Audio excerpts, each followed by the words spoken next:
E1 E2 E3 up to En। पहले कोई लिखेगा नहीं, समझ लेना। अगर हमारे पास E1 E2 E3 up to En n events हैं और वो सबकी सब इवेंट्स म्यूचुअली एक्सक्लूसिव हैं एंड आल्सो एग्जॉस्टिव है।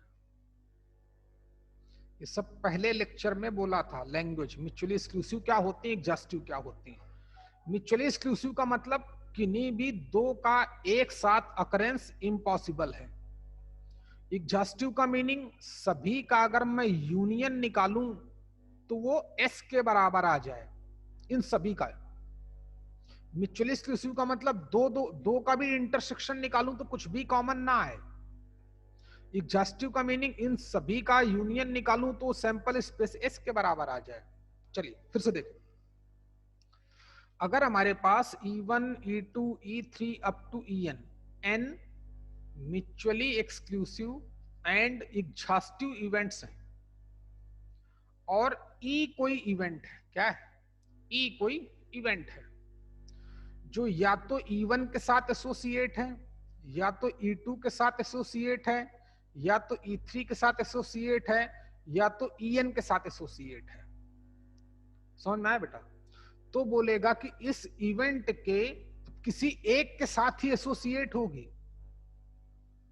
किसी एक के साथ ही हमारी ई एसोसिएट होगी। तो बोलेगा उस इवेंट ई के अकर्ड होने की प्रोबेबिलिटी को बोलते हैं टोटल प्रोबेबिलिटी। भी लिखाऊंगा तब समझ में आएगा। जैसे पहले क्वेश्चन देखो, थोड़ा हिंट देखो तभी समझ पाओगे। जैसे हमारे पास तीन बॉक्सेस हैं,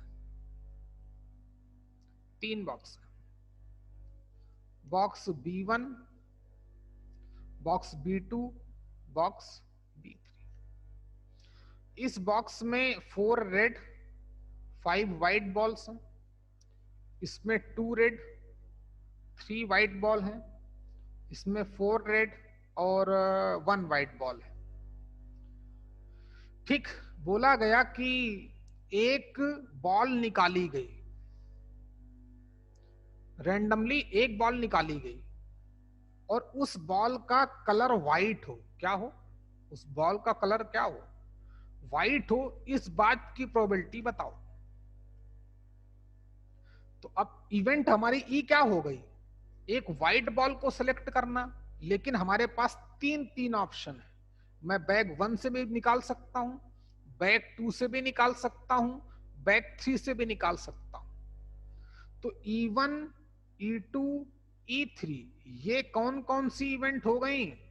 selecting bag 1, selecting bag 2 E2 E3, selecting bag 3। तो E1 E2 E3 ये हमारी बैग को सिलेक्ट करने की इवेंट्स हो गई। वो भी तो एक इवेंट होगी ना भाई, किस बैग से उठाऊं। अब होगा क्या, प्लीज देख। ये इवेंट E1 बैग को सिलेक्ट करूंगा तो क्या E2 को सिलेक्ट कर पाऊंगा? नहीं, ये म्यूचुअली एक्सक्लूसिव है, एक ही को सिलेक्ट करना है। अभी लिखाऊंगा, लिखाऊंगा तब समझ में आएगा, जब क्वेश्चन कराऊंगा तब समझ में आएगा। फिर बोलता है कि एक व्हाइट बॉल निकालने की प्रोबेबिलिटी। तो क्या बोल रहा था भाई मैं? हाँ, अब मैं ई जो हमारी होगी या तो E1 के साथ एसोसिएट होगी, या तो E2 के साथ होगी, या तो E3 के साथ होगी। यानी कि क्या, या तो मैं फर्स्ट बैग पिक करूंगा और उससे एक व्हाइट बॉल निकालूंगा, यानी कि ये दोनों इवेंट एक साथ अकर्ड होंगी। या फिर क्या हो सकता है, मैं बैग 2 को सिलेक्ट करूंगा, उससे एक व्हाइट बॉल निकालूंगा। उनका ज्वाइंट अकरेंस चाहिए, बैग 2 से एक व्हाइट बॉल निकालना। या फिर क्या हो सकता है, बैग 3 से मैं एक व्हाइट बॉल निकालूं। ये हमारा P ऑफ E होगा। समझ में आया कि बेटा नहीं आया? हेलो, आप तो बोल ही नहीं पाओगे ना, बोलने दूंगा। देख, क्या बताया मैंने कि अगर हमारे पास E1 E2 E3 up to En n mutually exclusive and simultaneously exhaustive भी होनी चाहिए। म्यूचुअली एक्सक्लूसिव का मीनिंग किन्हीं भी दो का इंटरसेक्शन, यानी कि क्या, ई आई इंटरसेक्शन ई जे, ये फाई होना चाहिए। आई और जे की वैल्यू कहां से हो सकती हैं, ये 1 2 3 4 अप टू एन तक जितनी इवेंट्स हैं, मतलब E1 इंटरसेक्शन E2 फाई है, E2 इंटरसेक्शन E3 वो भी फाई है। और क्या, एग्जॉस्टिव का मीनिंग इन सभी इवेंट्स का अगर मैं इंटर यूनियन लूं, याद करना पहली क्लास, तो ये सैंपल स्पेस एस में कन्वर्ट हो जाए। समझ में आ रहा कि नहीं? ओके। फिर ई कोई इवेंट हो, या तो वो E1 के साथ एसोसिएट होगी, या तो E2 के साथ होगी, या E3 के साथ होगी, या इनमें से किसी एक के साथ एसोसिएट होगी, जरूर होना पड़ेगा। जैसे हमसे बोला गया 3 बैग है हमारे पास, उन तीनों बैग का ये कंपोजिशन है, बोलता है एक व्हाइट बॉल निकालने की प्रोबेबिलिटी क्या होगी। तो आप व्हाइट बॉल कहां से निकालोगे, या तो बैग 1 से निकालोगे, या तो बैग 2 से निकालोगे, या बैग 3 से निकालोगे। तो ई हमारी किसके साथ एसोसिएट हो सकती है, या तो इसके साथ, या तो इसके साथ, या तो इसके साथ। अरे बोलना, दोनों के साथ एसोसिएट नहीं हो सकती। तो E1 E2 E3 कौन सी इवेंट हो जाएंगी, selecting bag 1, let E1 is an event selecting bag 1, let E2 is an event that selecting bag 2, E3 is an event selecting bag 3। तो E1 E2 E3 ये mutually exclusive, ये हमारी E1 E2 E3 EN हो गई। हमें क्या करना है, एक व्हाइट बॉल निकालनी है, तो या तो वो E1 के साथ एसोसिएट होगी, या तो E2, या तो E और E1 अकर्ड हो एक साथ, यानी कि बैग 1 को सिलेक्ट करूं और उसमें से एक व्हाइट बॉल निकालूं, उनका ज्वाइंट अकरेंस, ज्वाइंट अकरेंस का मतलब इंटरसेक्शन।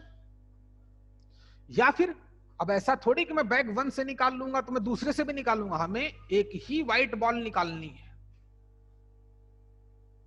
ठीक है। या फिर क्या हो सकता है, मैं सेकंड बैग से एक व्हाइट बॉल निकालूं, या तो E1 इंटरसेक्शन E होगा, या तो फिर E2 इंटरसेक्शन E होगा, या तो E3 इंटरसेक्शन, इन तीनों में से कोई एक ही होगा। ओके। तो एक मिनट में जरा खोलता हूं, क्योंकि एक इंपॉर्टेंट टॉपिक है, किसी कोई डाउट हो तो बीच में पूछ लो ताकि टेंशन ना रहे।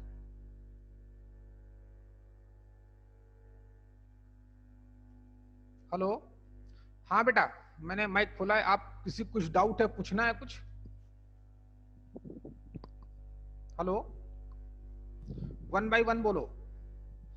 अभी तो मैं कॉन्सेप्ट समझाने वाला हूं, समझा दिया, लिखवाना है।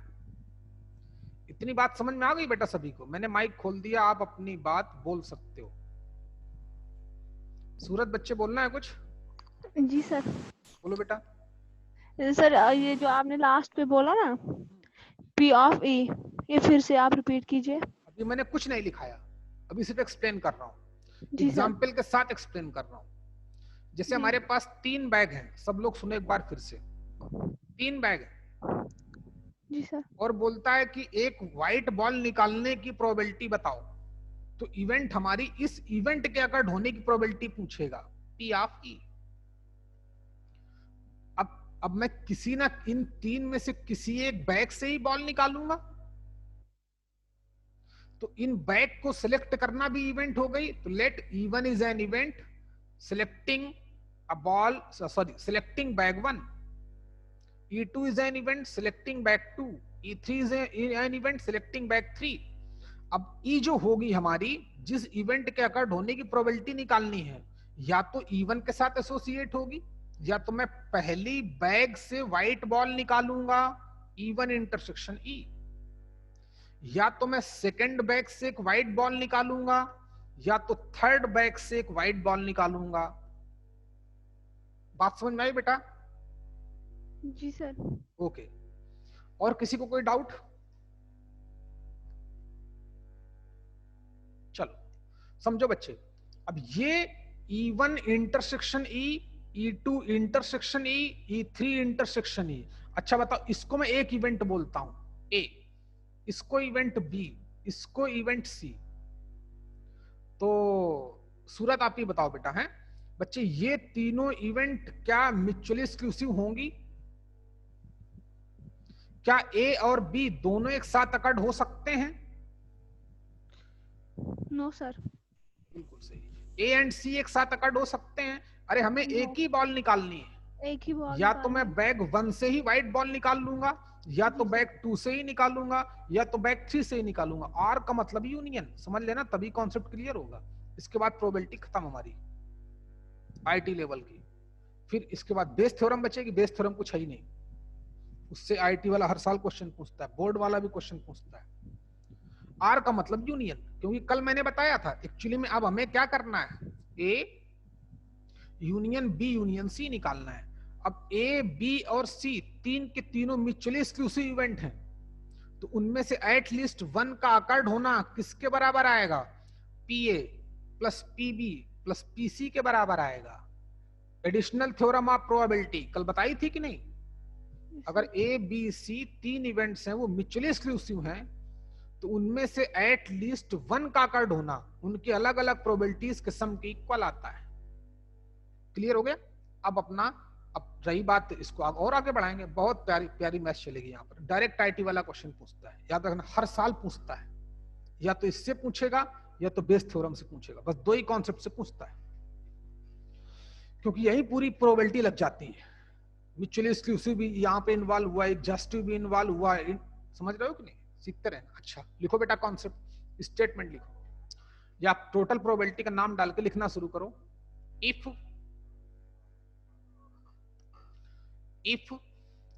events E1 E2 E3, और नहीं लिखना है, कॉमा लगाना है। E1 E2 E3 up to En all are mutually exclusive, bracket में डिसजॉइंट इवेंट लिख देना, ठीक? एंड एग्जॉस्टिव इवेंट्स EXHAUSTIV, और ऊपर कहीं पे लिख देना इस नोटबुक के ऊपर जहां पे आप लिख रहे हो कि E1 union E2 union E3 union En S के बराबर आएगा, और कोई भी EI इंटरसेक्शन EJ फाई आएगा। आई जे की वैल्यू 1 से लेकर n तक कुछ भी होगी, मतलब E1 इंटरसेक्शन E2 फाई आना चाहिए, तभी वो इवेंट म्यूचुअली एक्सक्लूसिव होंगी। एग्जॉस्टिव लेक्चर 1 में सब पढ़ा चुका था कि उन सभी का यूनियन लेने पर सैंपल स्पेस आ जाए तो इवेंट्स एग्जॉस्टिव टर्म सिखाए थे। इतना क्लियर हुआ? फिर से रिपीट करता हूं। If events E1 E2 E3 up to En are n mutually exclusive and exhaustive events, लिख लिया? एंड नेक्स्ट लाइन से E is an event, capital E, and E is an event associated with, जो associate होगी, associated with E1, अब लिखें R, E2 R, E3 R करके dot dot En। जो E इवेंट होगी या तो E1 के साथ एसोसिएट होगी, या तो E2 के साथ एसोसिएट होगी, या तो E3 के साथ, या तो En के साथ। इतनी बात समझ गए? देन नेक्स्ट लाइन से probability of, then probability of occurrence, then probability of occurrence of event E, P of E, P of E called total probability। अच्छा अब निकालते कैसे हैं, देखो, P of E equal to, क्या बताया मैंने, E किसके साथ एसोसिएट होगी, या तो E1 के साथ, उल्टा भी लिख सकते हो, या फिर क्या होगा, PE का मतलब या तो E1 के साथ एसोसिएट होगी, या तो फिर E हमारी E2 के साथ एसोसिएट होगी। या फिर ई हमारी E3 के साथ एसोसिएट होगी। सिमिलरली आर करते करते ई इंटरसेक्शन EN, या तो nth इवेंट के साथ वो एसोसिएट होगी। अब आर का मतलब यूनियन, चाहो तो यहां ऐसे एरो लगा के यूनियन भी लिख दो एक बार है। अच्छा, ये वैल्यू P ऑफ E की ही आएगी, लेकिन या तो वो E1 के साथ एसोसिएट होगी, या तो E2 के साथ होगी, या तो E3 के साथ, या तो EN के साथ। अब हम सभी जानते हैं E intersection E1 and E intersection E2 दोनों एक साथ अकर्ड नहीं हो सकते। इनमें से कोई भी एक इवेंट E इंटरसेक्शन E1 ना इसके साथ अकर्ड हो सकती है, ना इसके साथ, ना इसके साथ, यानी कि all are mutually exclusive event also. E1 E2 E3 EN तो थे ही, E intersection E1, E intersection E2, E intersection E3, E intersection EN, ये भी आल्सो क्या होंगे, ये भी आल्सो म्यूचुअली एक्सक्लूसिव होंगे। अब जब इवेंट म्यूचुअली एक्सक्लूसिव होती है तो उनमें से एट लीस्ट वन क्या कार्ड होने की प्रोबेबिलिटी कल बताया था किसके बराबर होते हैं, उनकी अलग अलग प्रोबेबिलिटीज के सम के इक्वल होता है। यही हमारी एडिशनल थ्योरम ऑफ प्रोबेबिलिटी थी।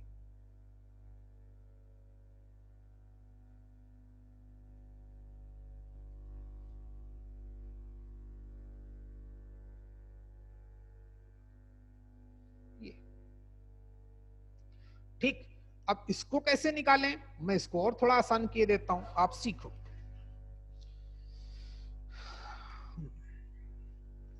इसको इसके लिए भी टेक्निक बताता हूं मैं आपको, है सुनो बच्चे। क्योंकि पहले इवेंट E1 अकर्ड होगी, फिर उसके बाद E अकर्ड होगी। हम बैग 1 पहले पिक करेंगे, फिर उससे एक व्हाइट बॉल निकालेंगे। बच्चे प्यार से समझना भाई, हैं तभी समझ पाओगे। बैग 1 को सिलेक्ट करेंगे तभी हम उससे एक व्हाइट बॉल निकाल पाएंगे। मतलब बैग 1 को भी सिलेक्ट करना है एंड एक व्हाइट बॉल भी निकालनी है। तो पहले बैग 1 को सिलेक्ट करूंगा, तो इसलिए फोकस करना प्लीज। अगर हमसे इसकी वैल्यू आसानी से नहीं निकलेगी, देखो कैसे निकलेगी है। इसमें लगेगी टोटल कंडीशनल प्रोबेबिलिटी। देखिए कैसे, P of E intersection E1, यानी कि पहले बैग 1 सिलेक्ट हो जाएगा, उससे फिर एक व्हाइट बॉल निकाल सकता हूं। अगर हमें पता E intersection E1 having no sense, इसका कोई सेंस नहीं, इसकी वैल्यू कैसे निकाली जाएगी उसको सीखो। बस पता है कि E का मतलब बैग एक व्हाइट बॉल निकालना, E1 का मतलब बैग 1 को सिलेक्ट करना। इसको हम मैथमेटिकली कैसे निकालेंगे हमें समझ में तो आ गया, लेकिन कैसे निकालेंगे प्लीज फोकस करना।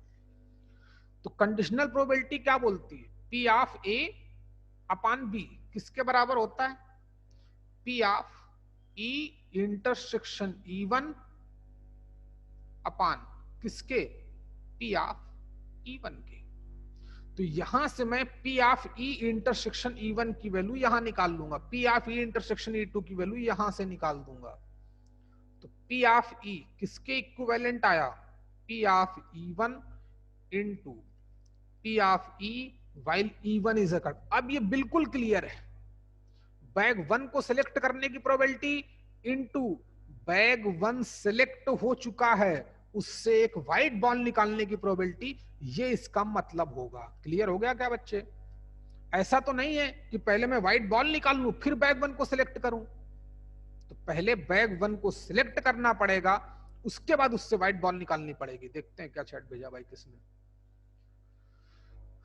बेटा वॉइस तो यार लो नहीं होनी चाहिए, चल देख।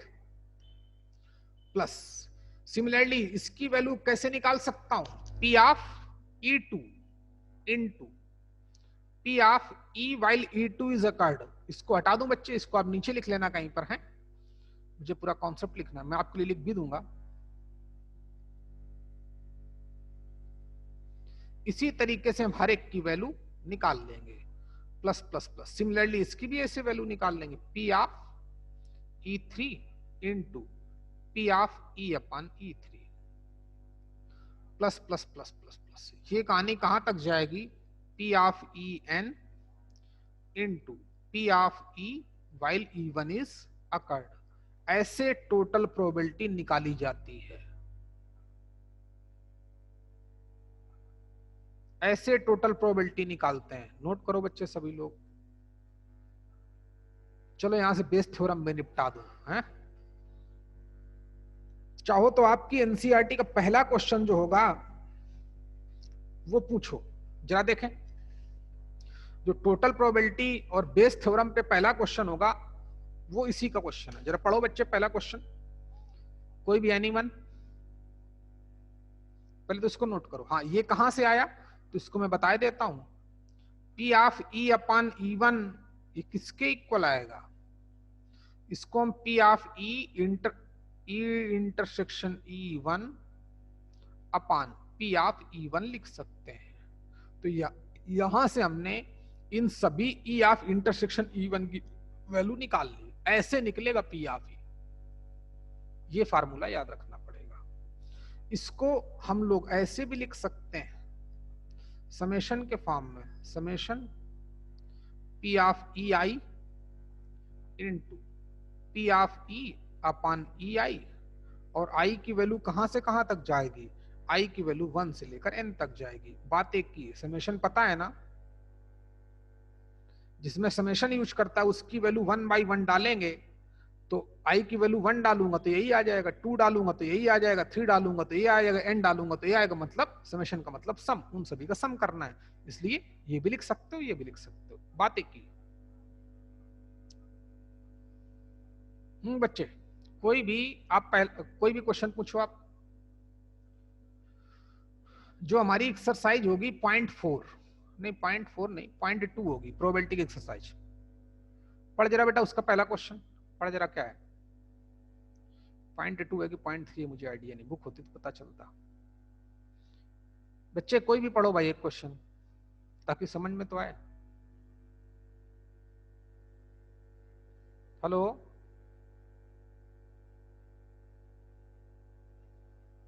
बोलो बेटा। सूरत आप भी पढ़ो। ऐसा ना हो यार इसका पूरा वीडियो खराब कर दे, क्योंकि इसको मिनिमाइज नहीं किया ना मैंने, इसे वीडियो खराब कर भी सकता है। चल कर भाई।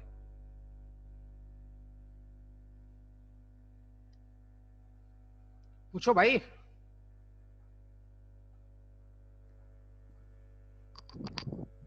बोलो बेटा। पहला क्वेश्चन पढ़ो, मैं बताऊंगा। उसकी लैंग्वेज पढ़ो, मैं बता दूंगा कि उसका है कि नहीं। पढ़ो बच्चे।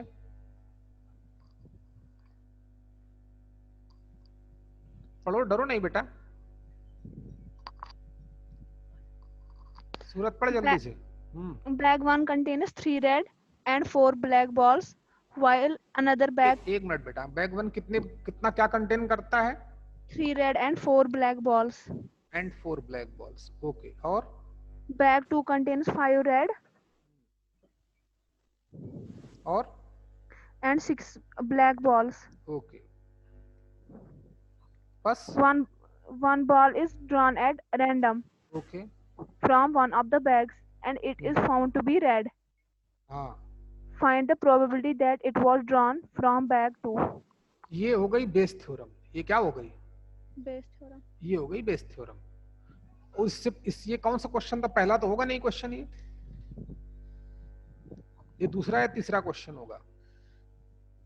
Question number 2। हाँ, तो 1 पढ़ो बच्चे। ये बेस थ्योरम क्वेश्चन होगी। ये और आसान होता है, टोटल प्रोबेबिलिटी से ही निकला है ये, टोटल प्रोबेबिलिटी कंडीशन। ये तो बेस थ्योरम बहुत आसान है। इससे पहले वाला क्वेश्चन पढ़। An urn contains 5 ये नहीं red. पढ़ाया ना मैंने। हाँ, एक मिनट बच्चे।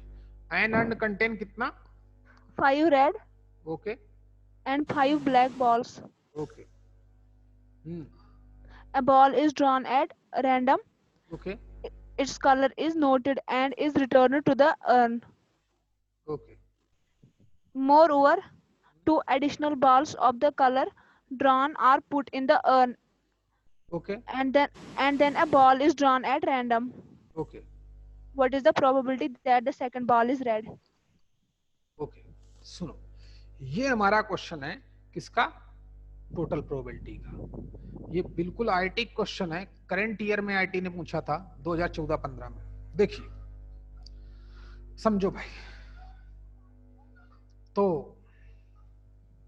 हमारे पास जो कॉम्बिनेशन है आपके सामने, बहुत बस एक क्वेश्चन सीख लो, कभी दुनिया में दूसरा क्वेश्चन कभी नहीं करना पड़ेगा, उसके इफ एंड बट सारे सीखो, क्या होगा, ऐसा क्यों हुआ, फिर इस तरीके के क्वेश्चन कभी परेशान नहीं करेगा।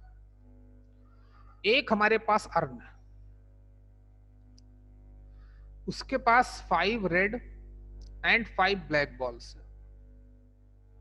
क्या किया गया बेटा, एक बॉल निकाली गई, यही ना, एक बॉल यहां से सिलेक्ट की गई, फिर उसके बाद क्या किया गया, और उसका कलर नोट किया गया, उसका कलर नोट किया गया।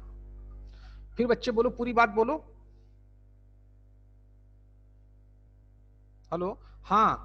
फिर बोलता है कि वो बॉल अर्न में डाल दी गई और साथ में 2 additional ball with same colour डाल दी गई, यही तो है ना बच्चे क्वेश्चन, सूरत? Yes, sir. 2 हाँ, additional balls of the color drawn are put in the urn, yes. and then a ball is drawn at random. देखो, अब जब मैंने पहली बॉल निकाली है, या तो वो रेड हो सकती है, या पहली बॉल हमारी क्या हो सकती है, रेड। जी सर। पहली बॉल जो मैंने निकाली हो या तो रेड हो सकती है, या तो क्या हो सकती है, ब्लैक, या तो फर्स्ट बॉल क्या हो, सेकंड बॉल क्या हो सकती है, ब्लैक, ब्लैक। या तो पहली मैं रेड बॉल निकालूं, कुछ भी हो सकता है, या तो रेड बॉल आएगी या तो ब्लैक बॉल आएगी। अगर रेड बॉल आई तो अर्न का कंपोजिशन क्या हो जाएगा, वो बॉल तो वापस ही करूंगा और साथ में 2 रेड बॉल और पुटअप करूंगा, यानी कि अगर एक रेड बॉल निकाली गई तो उसका कॉम्बिनेशन क्या हो जाएगा, 7 रेड एंड 5 ब्लैक बॉल्स। समझ में आया बच्चे? अगर एक फर्स्ट ड्रॉन में एक ब्लैक बॉल निकाली गई तो फिर बैक का कंपोजिशन क्या हो जाएगा, 5 रेड एंड 7 ब्लैक। इतनी बात समझ में आई कि नहीं आई? फिर बोलता है कि उनमें से फिर एक बॉल निकाली गई, क्या हो गया, फिर एक बॉल निकाली गई और उस बॉल का कलर क्या हो बच्चे, हेलो? जी सर। हाँ, क्वेश्चन लास्ट पढ़ो, उस बॉल का कलर क्या होना चाहिए, Then a ball is drawn at random. Okay. What is the probability that the second ball is red? हाँ, सेकेंड ड्रॉन बॉल रेड आनी चाहिए। चलो पूरा क्वेश्चन लैंग्वेज के साथ लिखो, लिखो, क्वेश्चन बाद में नोट करना है, ग्राफ आप बाद में बनाना, जब बोलूं पहले लिखो।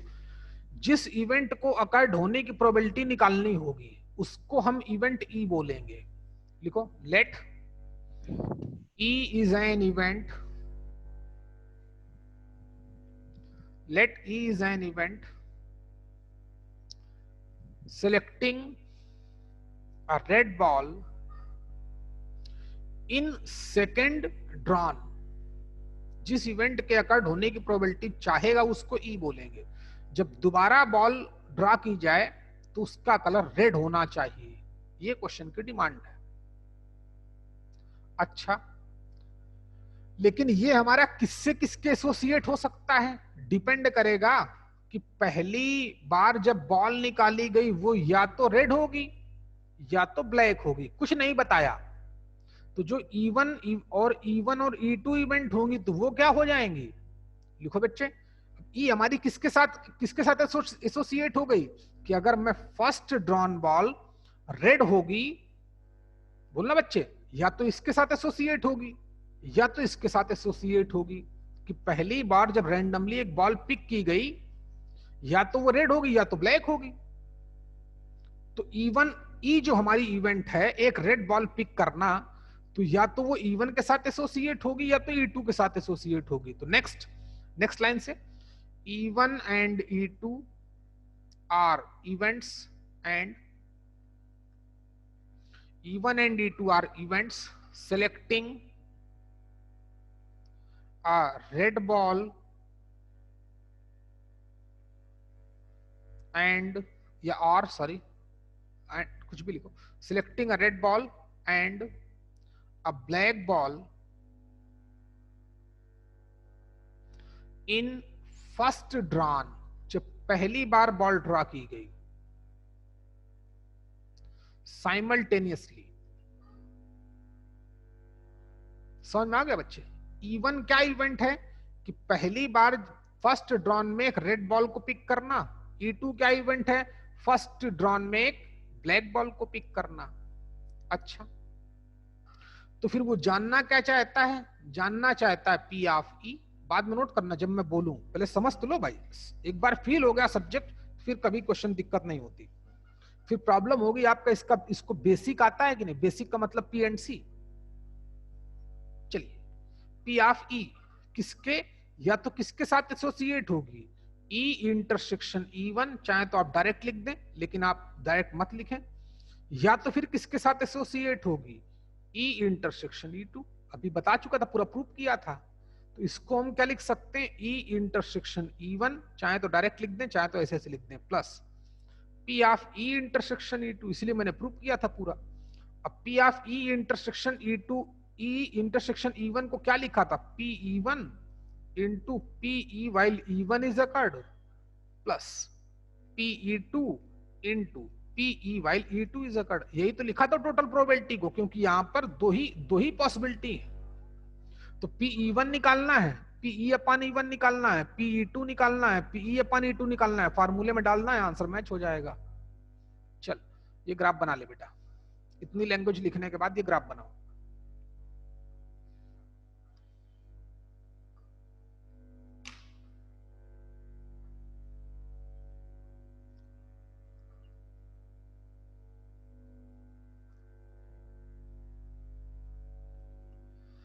बना लिया।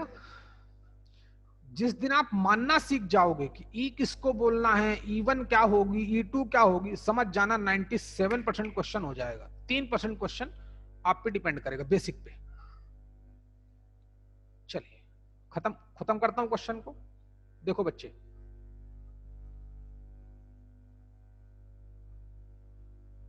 सब जो माना था वो मान लिया।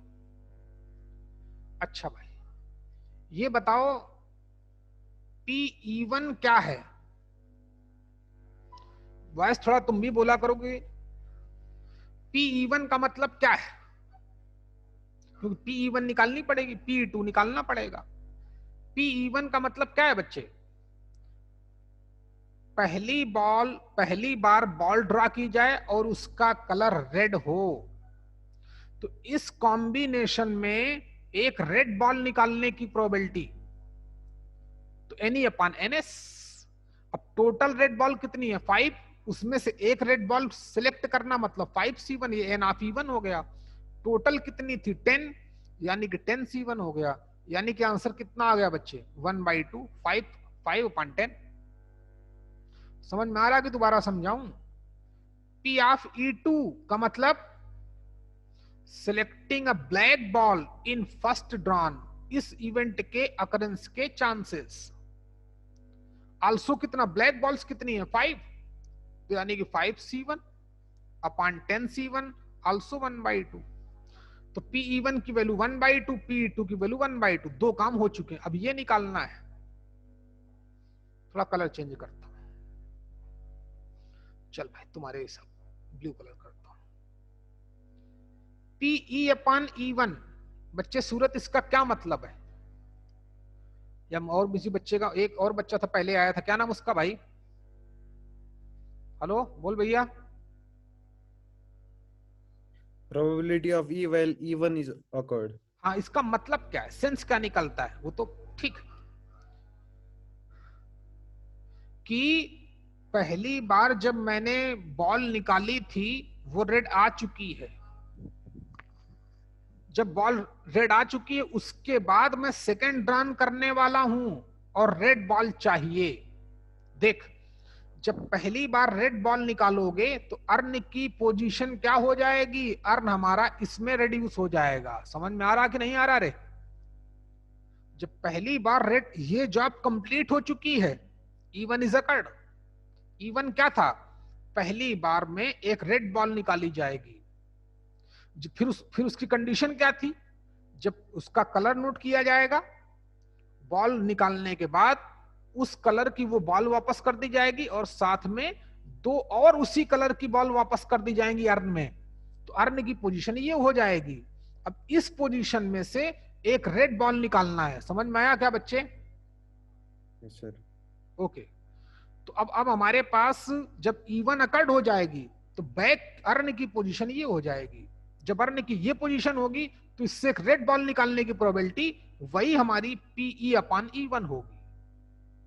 अच्छा, तो टोटल रेड बॉल कितनी थी? 7 अपन टोटल बॉल कितनी हो गई?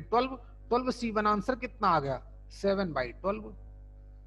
अच्छा, सूरत या और कोई लड़की है या और कोई लड़का है अपना? बता बच्चे, PE/E2 कितना आएगा? इसका मतलब बता। सूरत आंसर बता फटाफट। Sir 5C1 divided by 7C1. कितना बच्चे? 5C1 divided by 12C1. बहुत सही बच्चे, बिल्कुल सही। क्योंकि ये इवेंट अकर्ड हो चुकी। देखो, हमें सिर्फ थोड़ा अच्छा माइंड रखना है अपना। माइंड अच्छे का मतलब हमें प्रॉपर समझना है कि इसका क्या मतलब है। E2 इवेंट अकर्ड हो चुकी है। E2 इवेंट अकर्ड हो चुकी तो बैक की पोजीशन ये होगी। तो फिर हमें इस वाली पोजीशन से एक रेड बॉल निकालना है। अरे E क्या है? एक रेड बॉल निकालना है। E2 इवेंट अकर्ड हो चुकी। E2 क्या है? पहली बार जब बॉल ड्रा की गई तो उसका कलर ब्लैक था। जब उस बॉल का कलर ब्लैक होगा तो उसकी कंडीशन क्या थी? वो बॉल तो वापस करूंगा ही, साथ में सेम कलर की 2 बॉल्स और पुटअप करूंगा।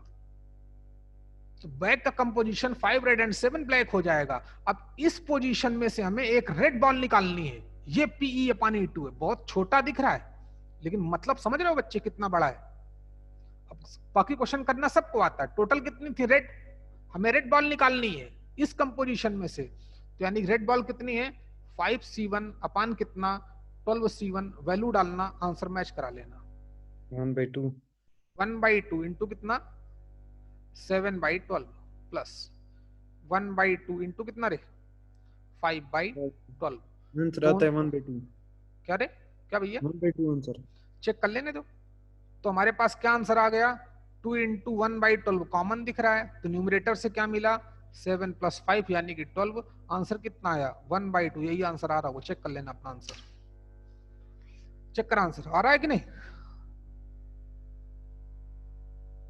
Yes sir. बस यही टेक्निक है। क्लियर हुआ? जी सर। बस इतना ही पढ़ के आना, आपकी प्रोबेबिलिटी खत्म हो गई। ठीक, एक टॉपिक, 2 टॉपिक और बचे, गेम ओवर। कल खत्म हो जाएगी।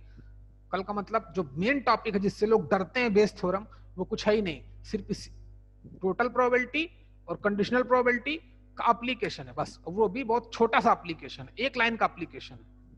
और हर एक, अभी देखो इसमें क्या हो जाएगा। अब सुन बच्चे, वो बोल देगा, सुनो, बेस थ्योरम क्या हो जाएगी? बोलेगा कि इतनी पूरी कंडीशन बोल देगा और बोलेगा कि सेकेंड ड्रॉन में बॉल जो निकाली गई उसका कलर रेड है। ये बोलेगा इवेंट अकर्ड हो चुकी है। Second drawn ball colored have red color. Then what is the probability that the color of first drawn ball is also red? E event occurred हो जाएगी।